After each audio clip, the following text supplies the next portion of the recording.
Alright, let's talk about something that's in every single computer you've ever used. RAM, Random Access Memory. It's like your PC's short-term memory holding all the data it needs right now. But not all RAM is created equal. Faster, bigger, way more efficient. We started this modern journey with DDR-SDRAM, or double data rate, Synchronous Dynamic Random Access Memory. That's a mouthful, so we just call it DDR. When it came out in 2000, it was a game changer. It could transfer data on both the rising and falling edges of the clock signal, effectively doubling the speed compared to the old SDR RAM.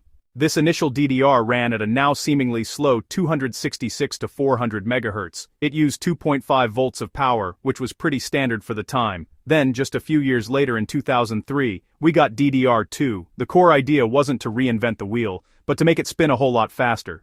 DDR2 didn't double the core clock speed of the memory itself, but it doubled the data bus speed. This allowed it to hit between 533 and 800 MHz, while dropping voltage to 1.8 volts. By 2007, demand for bandwidth was huge. The answer was DDR3, with an 8-bit prefetch buffer. It typically ran from 1066 up to 1600 MHz and used less power at 1.5 volts, with low voltage variance down to 1.35. Fast forward to 2014, enter DDR4 with bank groups for smarter, more parallel access. Speeds started at 2133 MHz and voltages dropped to 1.2 volts. And now, we are deep in the era of DDR5. Launched in 2020, it features 2 independent 32-bit channels per module and on-die error correction. While all this was happening with system RAM, graphics memory evolved to prioritize sheer bandwidth above all else. In the early days, GPUs used the same SRAM as the main system, but it quickly became a bottleneck. The solution was graphics double data rate memory. GDDR.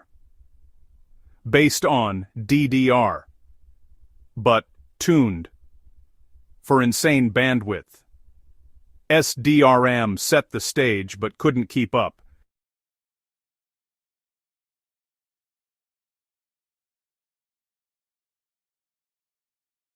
GDDR3, released around 2004, was a huge deal, famously used in the Xbox 360 and PlayStation 3, and in legendary cards like the GeForce 8800 GTX. The real revolution came with GDDR5 in 2008. It became the industry standard for nearly a decade.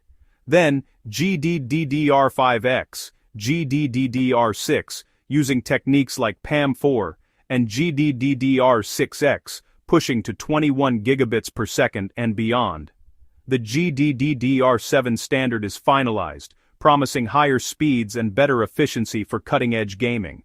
While GDDR was getting faster, it hit physical limits. Wider buses take board space, power, and design complexity. The solution was high-bandwidth memory, stacked vertically and placed on the same package as the GPU. That enables a 1024-bit bus, or more, with very short distances, allowing lower clocks and dramatically reduced power. The first generation proved the concept, but was capacity limited, which hurt high-resolution gaming.